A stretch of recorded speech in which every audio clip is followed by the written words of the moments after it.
당신이 정말 그 사람입니까?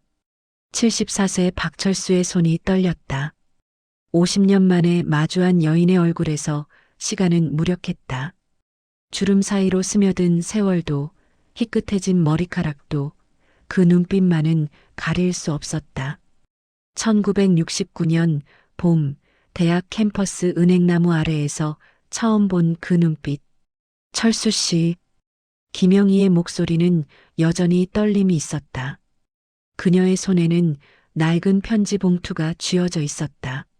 노란 빛으로 바랜 종이 펼쳐지지 않은 채로 세월을 견딘 편지.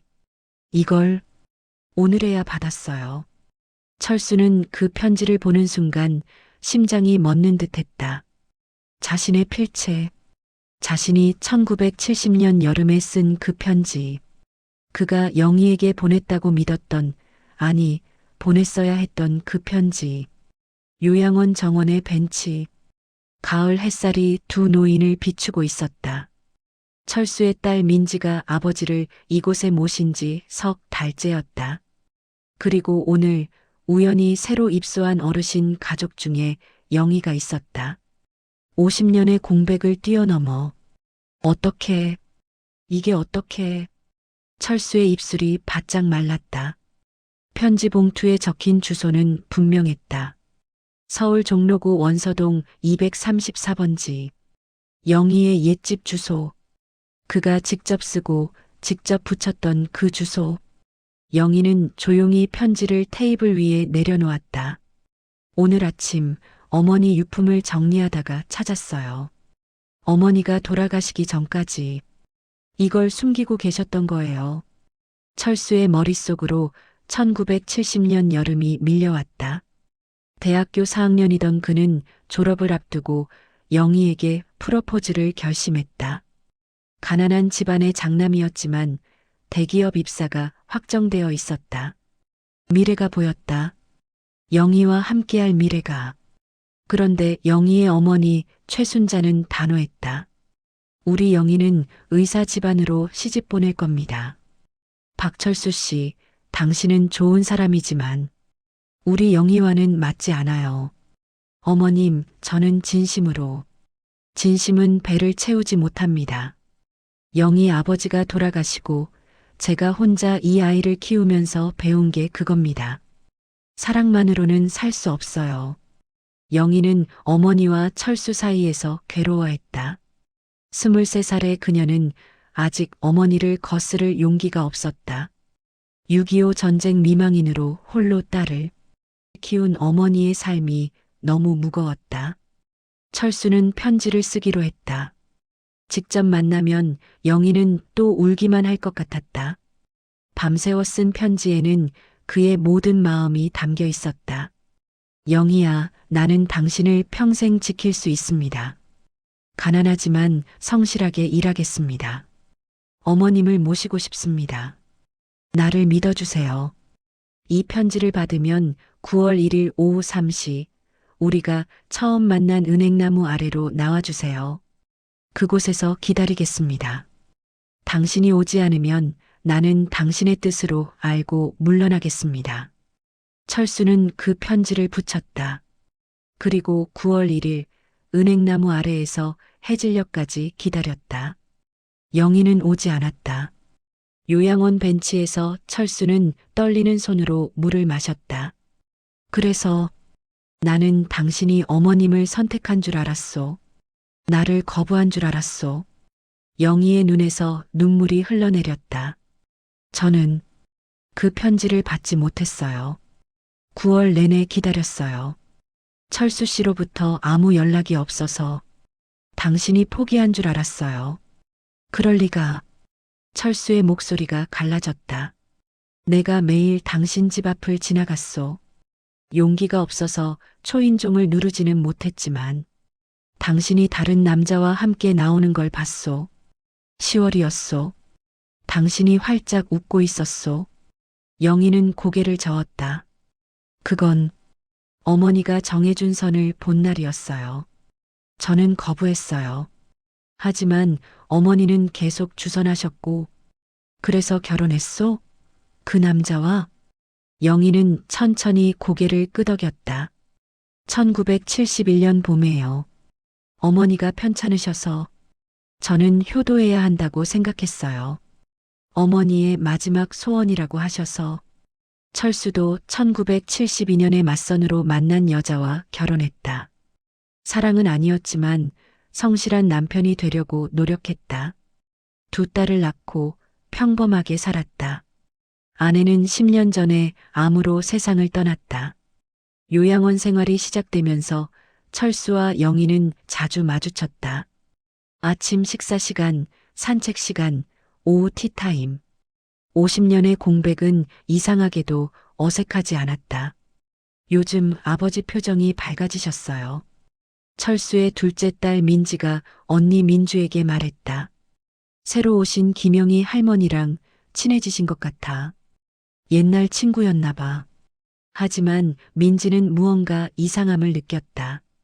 아버지가 영희를 바라보는 눈빛. 그건 단순한 친구의 눈빛이 아니었다. 어느 날 저녁 민지는 아버지 방을 정리하다가 서랍 깊숙이 숨겨진 낡은 일기장을 발견했다. 1970년의 일기. 펼쳐보니 영희에 대한 이야기로 가득했다. 1970년 8월 15일.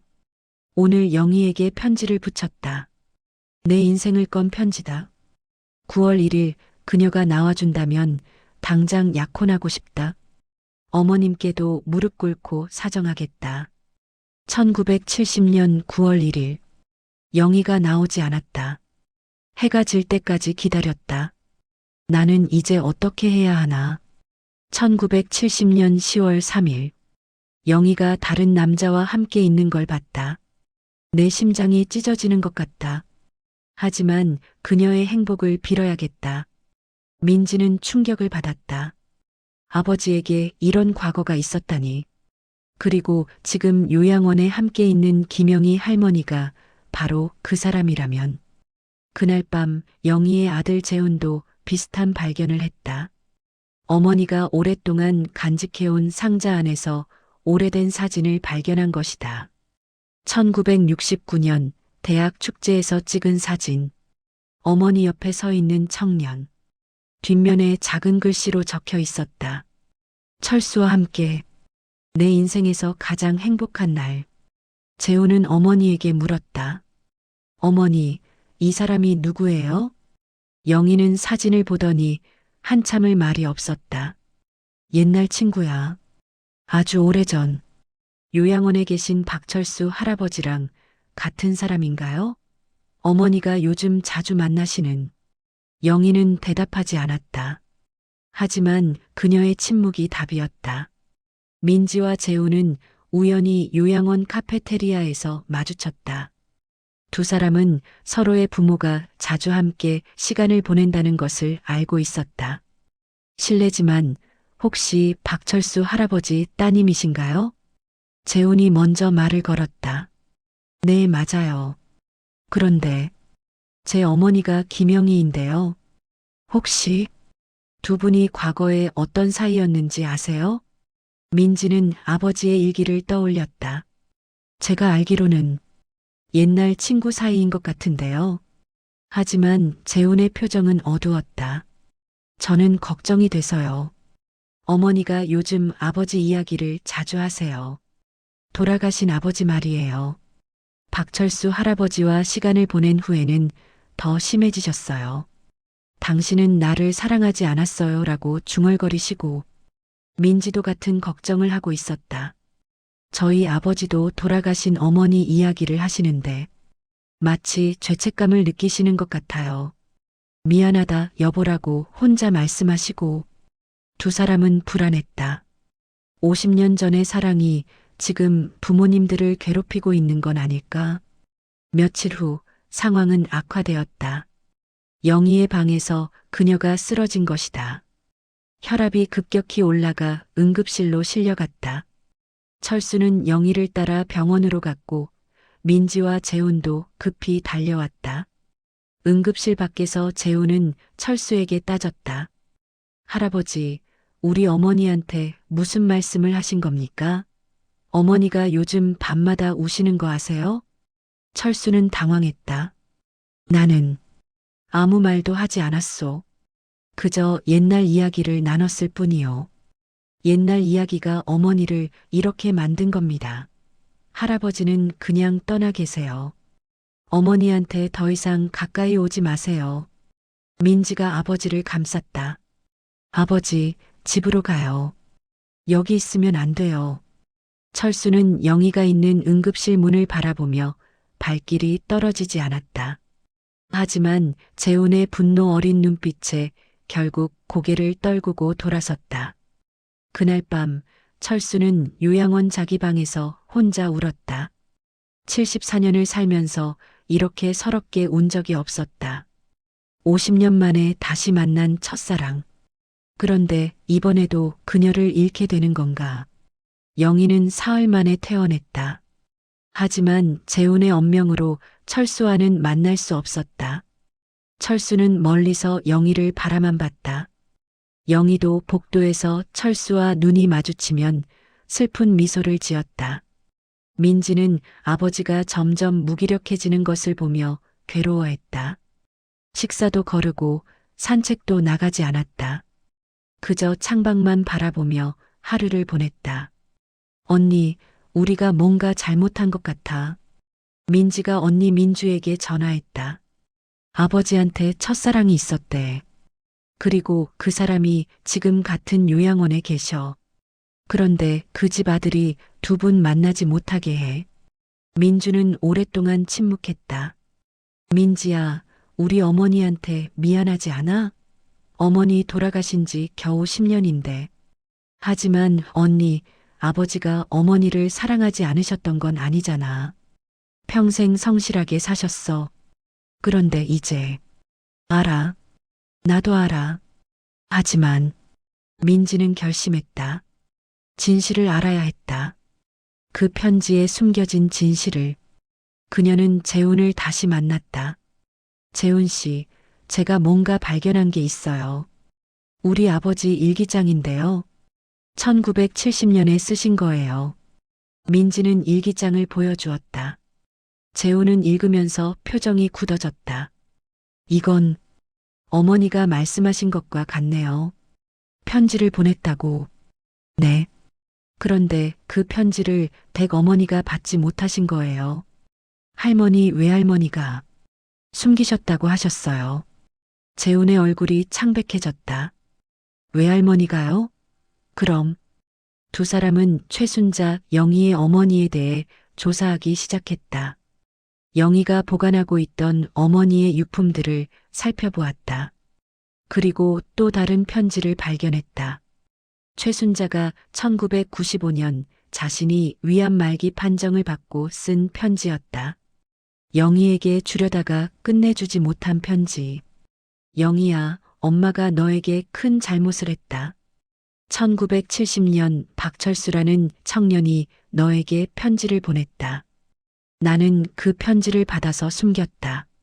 너희가 만나지 못하게 했다. 미안하다. 하지만 나는 내가 가난하게 사는 걸 두고 볼 수 없었다. 내 아버지처럼 전쟁에서 죽고 나처럼 평생 고생하는 걸 볼 수 없었다. 그래서 의사 집안의 준호와 결혼시켰다. 용서해다오. 하지만 엄마는 후회하지 않는다. 너는 배고프지 않게 살았으니까. 재훈은 충격에 빠졌다. 외할머니가 어머니의 인생을 조작한 것이다. 어머니가 이걸 읽으셨다면. 그래서 쓰러지신 거예요. 50년간의 거짓말을 알게 된 거예요. 재훈은 어머니 영희를 찾아갔다. 영희는 방에서 그 편지를 읽고 또 읽으며 눈물을 흘리고 있었다. 어머니, 재훈아, 엄마가 바보였구나. 50년을 기다렸어. 철수 씨로부터 연락이 오기를. 하지만 철수 씨도 나를 기다렸대. 우리 둘 다 기다리기만 했어. 재훈은 어머니를 안았다.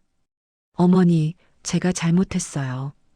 할아버지를 못 만나게 해서 미안해요. 영희는 고개를 저었다. 아니야. 내가 잘못한 게 아니야. 할머니도. 할머니도 잘못하신 게 아니야. 그분은 그분 나름대로 날 사랑하신 거야.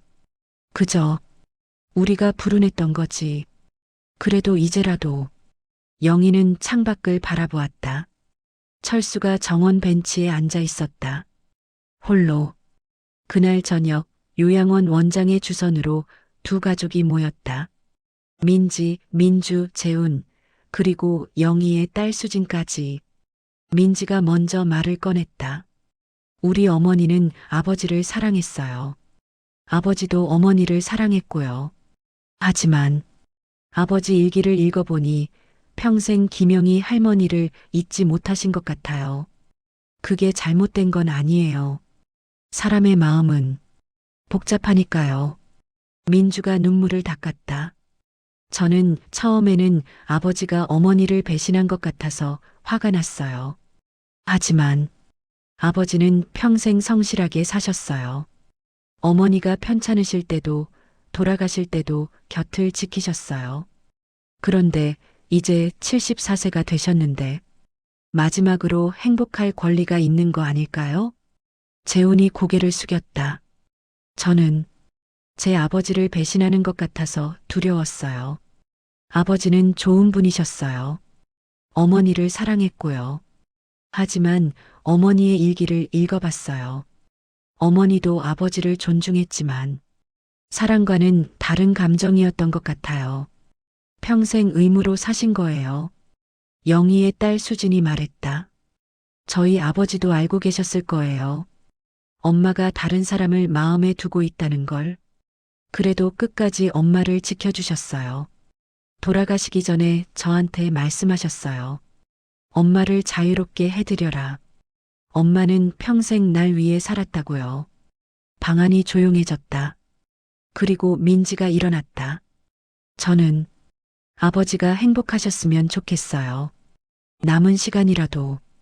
다음 날 아침 철수는 자기 방에서 나오다가 복도에서 영희와 마주쳤다. 재훈과 민지가 함께 있었다. 철수 씨, 영희가 먼저 말했다. 그녀의 손에는 그 편지가 있었다. 50년 만에 받은 개봉된 편지. 읽었어요. 당신의 편지. 철수는 숨이 멎는 것 같았다. 그래서 나는 이제 답장을 하려고 해요. 50년 늦은 답장이지만 영희는 떨리는 손으로 봉투를 건넸다. 철수는 그것을 받아 펼쳤다. 철수 씨께 1970년 9월 1일 저도 은행나무 아래로 가고 싶었어요. 하지만 당신의 편지를 받지 못했어요. 50년이 지나 이제야 알았어요. 우리가 얼마나 바보같이 서로를 기다렸는지. 당신은 저에게 물러나겠다고 했지요. 하지만 저는 당신에게 청합니다. 이제라도 제 손을 잡아주세요. 우리에게 남은 시간이 얼마나 될지 모르지만 그 시간만큼은 함께하고 싶어요. 1970년 그때처럼 사랑할 수 있을까요? 영희. 철수의 눈에서 눈물이 흘러내렸다. 74년을 살면서 가장 행복한 눈물이었다.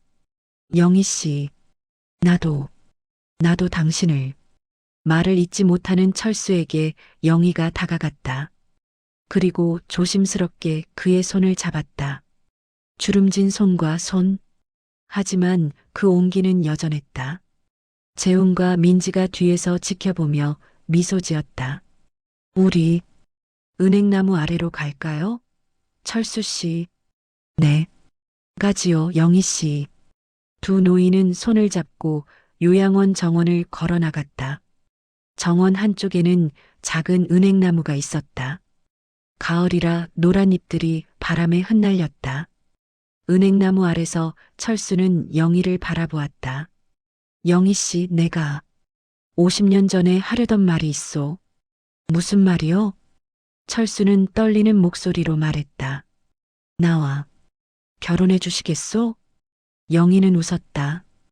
그녀의 얼굴에서 주름이 펴지는 것 같았다. 23살 그때의 그 미소. 네, 철수 씨. 50년 늦었지만. 네. 두 사람은 은행나무 아래서 포옹했다. 요양원 사람들이 창문에서 박수를 쳤다.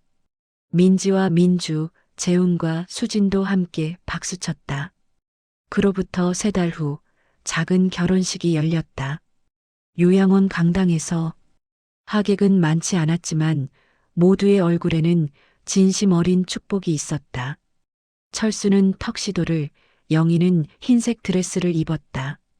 74세와 72세의 신랑 신부. 서약을 할 때 철수가 말했다.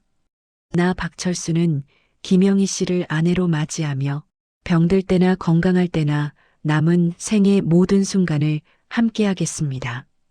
영희도 떨리는 목소리로 대답했다. 나 김영희는 박철수 씨를 남편으로 맞이하며 50년 늦은 이 사랑을 마지막까지 지키겠습니다. 반지를 교환할 때 철수의 손이 떨렸다. 영희가 그의 손을 잡아 안정시켜 주었다. 그리고 두 사람은 키스했다. 50년을 기다린 키스. 피로연에서 민지가 건배사를 했다. 아버지, 영희 어머니. 두 분의 사랑이 우리에게 가르쳐 준 것이 있어요. 사랑은 나이를 묻지 않는다는 것. 그리고 진실한 마음은 시간도 막을 수 없다는 것. 두 분의 남은 시간이 행복으로 가득하길 바랍니다. 축배를 들고 사람들은 웃고 울었다.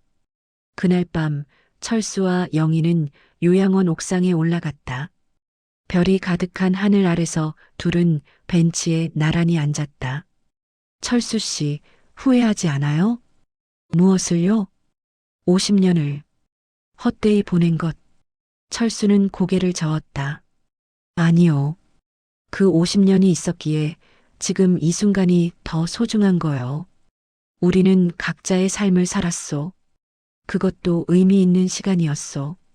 그리고 이제 우리에게 주어진 시간을 함께할 수 있으니 그걸로 충분하오. 영희는 철수의 어깨에 머리를 기댔다. 고마워요, 철수 씨. 다시 찾아와줘서. 나야말로 고맙소, 영희 씨. 나를 용서해줘서. 그리고 여전히 나를 사랑해줘서. 두 사람은 밤하늘의 별을 바라보았다. 어딘가에서 최순자도, 철수의 아내도, 영희의 남편도 미소 짓고 있을 것 같았다. 사랑은 때로 길을 잃는다. 50년이라는 시간 동안 헤매기도 한다. 하지만 진실한 사랑은 결국 제자리를 찾는다. 비록 늦더라도, 비록 주름이 가득해도 그 마음만은 변하지 않는다. 은행나무 잎이 바람에 날렸다. 1970년 그때처럼, 그리고 2024년 이 순간처럼 시간은 흘러도 사랑은 남는다. 철수와 영희의 손은 여전히 꼭 잡혀 있었다. 놓지 않을 것이다. 이번에는